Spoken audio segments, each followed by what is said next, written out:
ത്രികോണ മത്സരം നടന്ന തിരുവനന്തപുരത്ത് വിജയമുറപ്പെന്ന അവസാന കണക്കുകൂട്ടലിലും ഇടതുമുന്നണി. എക്സിറ്റ് പോൾ ഫലങ്ങളിൽ ആശങ്ക വേണ്ടെന്നും ഇടതുമുന്നണി. അതേസമയം വിജയമുറപ്പെന്ന അവകാശവാദവുമായി BJPയും UDFും. 2019 കണക്കുകൂട്ടലല്ല ഇത്തവണ തിരുവനന്തപുരത്ത് വേണ്ടതെന്ന് ഇടതുമുന്നണി നേരത്തെ പറയുന്നതാണ്. തെരഞ്ഞെടുപ്പിന് ശേഷം ബൂത്തടിസ്ഥാനത്തിലെടുത്ത കണക്കുകളിലും ഇടതുമുന്നണി ഈ ആത്മവിശ്വാസം കൈവിടുന്നില്ല. 2019 ശേഷം സ്ഥിതി മാറി. 7 നിയമസഭാ മണ്ഡലങ്ങളിൽ 6ഉം ഇടതുമുന്നണിക്കൊപ്പം. തദ്ദേശ തെരഞ്ഞെടുപ്പിലും ഇടതിനായിരുന്നു മുന്നേറ്റം. മണ്ഡലത്തിൽ ഏറ്റവും കൂടുതൽ സ്വീകാര്യനായ പന്ന്യൻ രവീന്ദ്രൻ സ്ഥാനാർത്ഥിയായതും ചിട്ടയായ തെരഞ്ഞെടുപ്പ് പ്രവർത്തനവും വോട്ടാകുമെന്നാണ് കണക്കുകൂട്ടൽ. UDF സ്ഥാനാർത്ഥി ശശി തരൂരിൻ്റെ വോട്ട് ബാങ്കിൽ വിള്ളലുണ്ടായി. നഗരത്തിലെ കോൺഗ്രസ് വോട്ടുകൾ BJPയിലേക്ക് ഒഴുകി. ന്യൂനപക്ഷ വോട്ടുകൾ പന്ന്യനെ പിന്തുണയ്ക്കുകയും ചെയ്തിട്ടുണ്ട്.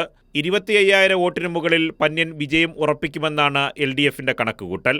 എന്നാൽ നഗരപ്രദേശങ്ങളിലെ മണ്ഡലങ്ങളിൽ വലിയ മുന്നേറ്റമുണ്ടാകുമെന്നാണ് BJPയുടെ അവകാശവാദം. പാറശാലയിലും നെയ്യാറ്റിൻകരയിലും 2ാം സ്ഥാനത്ത് വരും. അങ്ങനെ 25,000 വോട്ടിന് വിജയിക്കുമെന്ന് BJPയും അവകാശപ്പെടുന്നു. പക്ഷേ UDF ഭൂരിപക്ഷത്തിന്റെ കാര്യത്തിൽ കണക്ക് പറയുന്നില്ല. തീരദേശ മണ്ഡലങ്ങളും ന്യൂനപക്ഷ വോട്ടും ഇത്തവണയും തന്നെ പിന്തുണച്ചെന്നാണ് ശശി തരൂരിന്റെ കണക്കുകൂട്ടൽ. കഴിഞ്ഞ തവണത്തെ ഭൂരിപക്ഷം ഉണ്ടാകില്ല. നേരിയ വോട്ടിനെങ്കിലും വിജയിച്ചു വരുമെന്നും UDF കണക്കുകൂട്ടുന്നു. അതേസമയം കണക്കുകൾ ആർക്ക് ഗുണമാകുമെന്ന് അറിയാൻ ഇനി ഒരു ദിവസം മാത്രമാണ് ബാക്കി. കൈരളി ന്യൂസ്, തിരുവനന്തപുരം.